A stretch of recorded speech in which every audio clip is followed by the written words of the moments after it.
Ça y est, c'est la fin de l'hiver, on commence à se renseigner à propos du permis moto, les petits détails, tout ça. Et une des premières questions que l'on se pose, c'est quelles sont les étapes à suivre pour obtenir son permis moto A2 ?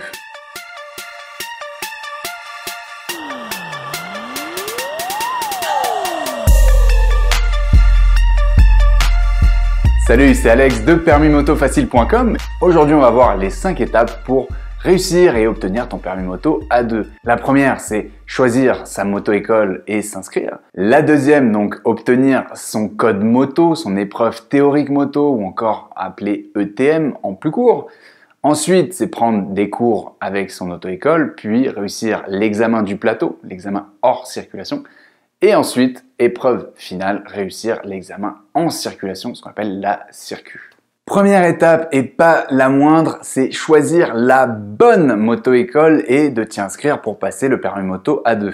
Cette étape, ce choix n'est vraiment pas à prendre à la légère puisque c'est ce qui va le plus influencer sur la suite de ton aventure, donc sur tes chances de réussite à l'examen et surtout sur la qualité de ce que tu apprends et donc ta capacité à être à l'aise sur une moto par la suite en étant tout seul sur la route. Parce que après tout, on ne passe pas le permis moto pour juste s'amuser entre des plots. Ça va un petit peu au-delà de ça, je pense que tu le sais déjà. C'est tellement important comme sujet que j'ai fait un cours entier de 6 vidéos pour t'expliquer les 6 critères à évaluer quand tu choisis ta moto-école pour être sûr que tout se passe bien, que tu fasses le meilleur choix. Et je te donne le lien pour accéder à ce cours gratuit à la fin de cette vidéo, c'est promis. Une fois que tu auras choisi la bonne école, il faudra que tu t'y inscrives et pour ça, il faudra que tu leur apportes les documents suivants. Un justificatif d'identité, un justificatif de domicile, une photo d'identité, un avis médical si c'est ton cas, on en a parlé dans une vidéo précédente, un justificatif de participation à la journée défense et citoyenneté, si tu es français et que tu as moins de 25 ans, et un justificatif de régularité de ton séjour, donc un titre de séjour, si tu n'es pas français, si tu es étranger. Ensuite, il va falloir que tu obtiennes ton code moto, ton ETM, ton épreuve théorique moto. Et ça, c'est la nouveauté depuis 2020, depuis qu'ils ont réformé le permis moto, c'est que tout candidat doit passer cet examen, même si tu as déjà le permis de conduire, même si tu viens de le passer, que tu as passé le code de la route, entre guillemets, normal, celui pour voiture, tu dois quand même passer ce code moto ETM. Cet examen, c'est une série de 40 questions qui sont regroupées en 9 familles de questions. Et c'est un mix, en gros, entre ton code de la route classique et des questions spécifiques à la pratique de la moto. Donc les 9 catégories, tu as les dispositions légales en matière de sécurité routière, le conducteur, la route, les autres usagers de la route, la réglementation générale et diverses, portée secours, les éléments mécaniques et autres liés à la sécurité, les éléments de sécurité et l'équipement du motard, et enfin les règles d'utilisation du véhicule en relation avec le respect de l'environnement. Autrement dit, la conduite écologique. Pour valider cette épreuve, il te faut avoir 35 bonnes réponses minimum, donc ça veut dire que tu as le droit à un maximum de 5 fautes. Cette épreuve sera ensuite valable pour 5 épreuves pratiques dans un maximum de 5 ans. Dit autrement, si comme un candidat sur 3 tu rates ton plateau, tu n'auras pas besoin de repasser le code moto, à moins que tu le rates 5 fois. Et rassure-toi, à la fin de cette vidéo, je te donne le lien vers tous nos trucs, astuces, nos conseils et techniques pour que ça ne t'arrive pas et que tu réussisses ton permis moto du premier coup, sans galère, sans stress, sans frustration. On en vient au passage le plus fun de ton apprentissage, ça va être le moment où tu prends des cours dans ta moto-école. Fun si tu as suivi les 6 critères à respecter pour choisir la bonne moto-école, sinon ça peut devenir un peu coton. Alors en théorie, tu es censé faire 20 heures minimum de cours, dont 8 heures de plateau, donc de maniabilité hors circulation, et 12 heures sur route, donc en circulation. En pratique, dans les faits, c'est généralement beaucoup plus de plateau que de circulation, et c'est là où le bât blesse, je m'explique. Donc premièrement, conduire une moto entre des plots sur le plateau, c'est quand même assez différent de conduire en situation réelle sur la route. Je pense qu'on est tous d'accord là-dessus. Ensuite, réussir le plateau en tant que tel, ce n'est jamais que la résultante de ton apprentissage et de la maîtrise de la moto que tu as acquise pendant cet apprentissage. D'ailleurs, on ne s'inscrit pas au permis moto juste pour réussir un examen. Ce n'est qu'une étape qui certifie que tu es finalement apte à rouler par toi-même sur route à moto, sans être un danger ni pour toi ni pour les autres. Parce que dans le fond, le but ultime, c'est quand même de faire de toi un bon motard, un meilleur motard, et pas juste une machine à répéter par cœur un parcours le jour de l'examen en fait. Pour autant, tu verras que beaucoup d'écoles se focalisent essentiellement sur l'obtention du plateau. Et encore.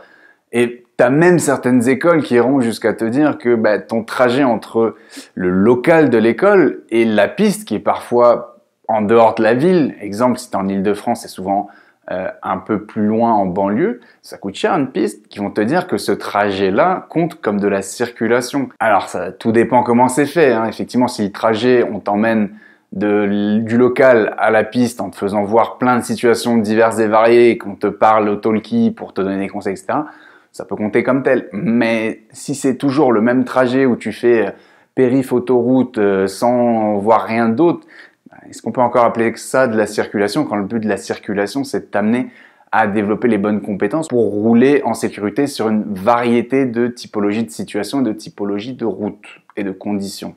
Après, je comprends l'attrait monétaire, hein, forcément, puisque ça te fait payer moins de leçons, ou en tout cas on te donne l'impression que c'est le cas. Mais rappelle-toi que ce que tu n'apprends pas dans le cadre du permis moto et que tu devrais apprendre, tu vas devoir l'apprendre par toi-même sur la route, tout seul, sans personne pour te conseiller, te guider, te donner du feedback. Donc ça peut être un peu angoissant, voire dangereux. C'est d'ailleurs l'une des principales raisons d'être de permis moto facile, c'est de redonner au futur motard du contrôle sur sa formation pour qu'il réussisse ses examens sans galérer, sans être frustré, sans stresser, et puis qu'il devienne un meilleur motard que la moyenne, tout en faisant en sorte que ça lui prenne moins de temps que la moyenne. Tu verras à la fin de la vidéo, je te donnerai le lien vers toutes nos ressources, nos techniques, nos trucs et astuces pour que ça se passe super bien en leçon et que tu réussisses ton permis moto sans galère, sans frustration, sans stress. Une fois que tu as fait suffisamment de leçons de plateau, tu es prêt a priori à te présenter à l'examen hors circulation, donc le fameux examen du plateau. C'est la partie la plus redoutée par les futurs motards au permis A2, aussi bien en leçon que pour l'examen en fait. Et de toi à moi, avec un candidat sur 3 qui échoue à l'examen du plateau, est-ce que c'est vraiment surprenant que ça génère autant de stress chez les futurs motards? Alors, à quoi ressemble cette épreuve? C'est 6 épreuves de maniabilité hors circulation. Une première manœuvre de maîtrise de la moto sans l'aide du moteur, la poussette. 2 manœuvres de maîtrise de la moto à allure lente, donc avec et sans passager, donc ce qu'on appelle généralement le parcours lent.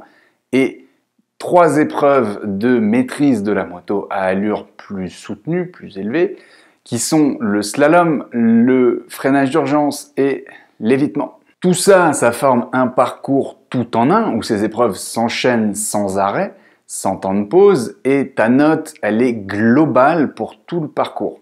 Tu as 2 essais pour réussir ce parcours tout en un, et ta notation, elle va de A à C.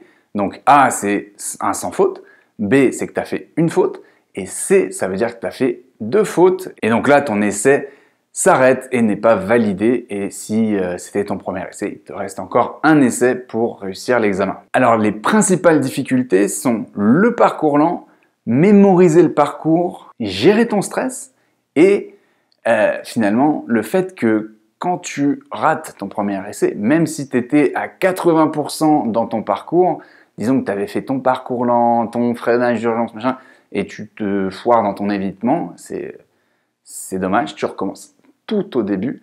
Donc il y a une couche de stress en plus dans le fait de devoir refaire tout le parcours, y compris les phases d'allure lente qui sont parmi les plus dures de l'examen. Mais tous ces soucis-là, tous ces tracas, c'est pour le futur motard moyen. Pas de ça chez Permis Moto Facile. À la fin de la vidéo, je te donne le lien vers notre kit de réussite qui te donne tous nos meilleurs conseils, trucs, astuces et techniques pour réussir ton plateau du premier coup, sans galère, sans stress, sans frustration. Allez, ça y est, tu as réussi ton plateau, il te reste à réussir ton examen en circulation. C'est ta dernière étape avant d'être consacré motard pour de vrai. C'est souvent considéré comme la partie la plus facile du permis moto, mais pour autant, je t'invite à ne pas la sous-estimer. D'une part parce que avec la réforme du permis moto de 2020, l'épreuve en elle-même a été rallongée de plusieurs minutes pour mieux évaluer le candidat sous toutes ses coutures, si tu vois ce que je veux dire.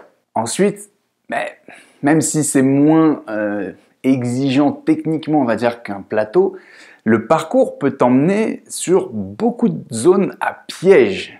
Ça peut être donc très demandant dans ton attention, dans ta vigilance, ce qui est normal à moto finalement. C'est d'autant plus le cas quand tu passes ton permis moto dans une grande agglomération comme Paris, Lyon, etc. En bref, ne sous-estime pas cette épreuve. Comment ça se déroule? Ça dure 40 minutes, tu as 27 points possibles au total et il t'en faut un minimum de 21 pour obtenir cet examen de la circulation. En gros, vous allez faire une petite balade, on va dire, avec l'examinateur qui va te faire passer par différents types de routes, donc de la zone 30, de l'autoroute, des endroits avec des arrivées de voitures un peu surprises, bref. Il y a une zone autour du centre d'examen qui est considérée comme parcours d'examen et on va te faire passer par ces routes-là. Et a priori, ton école t'aura préparé quand même un minimum pour l'examen en te faisant passer par ces zones-là aussi. Alors, il y a une petite nouveauté depuis 2020, c'est que au cours de cet examen en circulation, une des choses qui va être évaluée en plus de tout le reste, c'est ta maîtrise de la notion de trajectoire de sécurité. Donc, l'objectif de cette épreuve est de vérifier que le candidat a acquis les connaissances et les comportements nécessaires pour circuler en sécurité sans gêner, sans surprendre et sans être surpris. Pour ça, tu vas être évalué sur 11 compétences qui seront elles-mêmes réparties en 4 blocs. Connaître et maîtriser son véhicule. 2. Appréhender la route. 3. Partager la route avec les autres usagers. 4. Autonomie et conscience du risque. Chacune des 11 compétences au sein des 4 blocs va être évaluée de 0 à 3, sauf savoir s'équiper et s'installer qui va aller de 0 à 2, et le bloc autonomie et conscience du risque qui va aller de 0 à 1.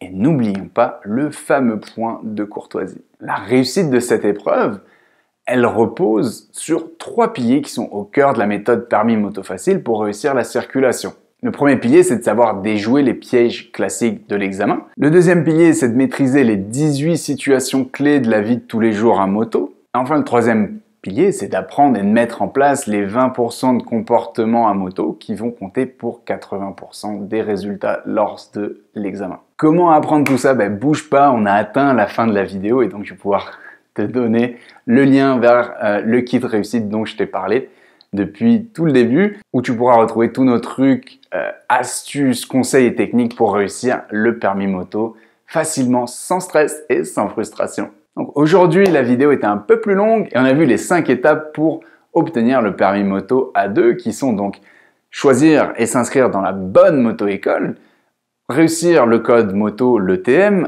prendre des cours dans ta moto-école, réussir l'examen du plateau et réussir l'examen de la circulation. Et si tu veux plus de conseils pour réussir ton permis A2, rends-toi sur le www.permismotofacile.com/kit-réussite, sans accent par contre, donc REUSSITE, pour apprendre par exemple comment réussir ton plateau, comment réussir le parcours lent facilement et tout un tas d'autres conseils, trucs et astuces techniques pour que tu réussisses ton permis moto sans galère, sans stress, sans frustration. Et pour que ce soit encore plus facile, je t'ai mis le lien direct dans la description, tu as juste à cliquer dessus. Et puis on se voit tout de suite donc sur le www.permismotofacile.com/kit-réussite sans accent pour accélérer tes résultats au permis moto.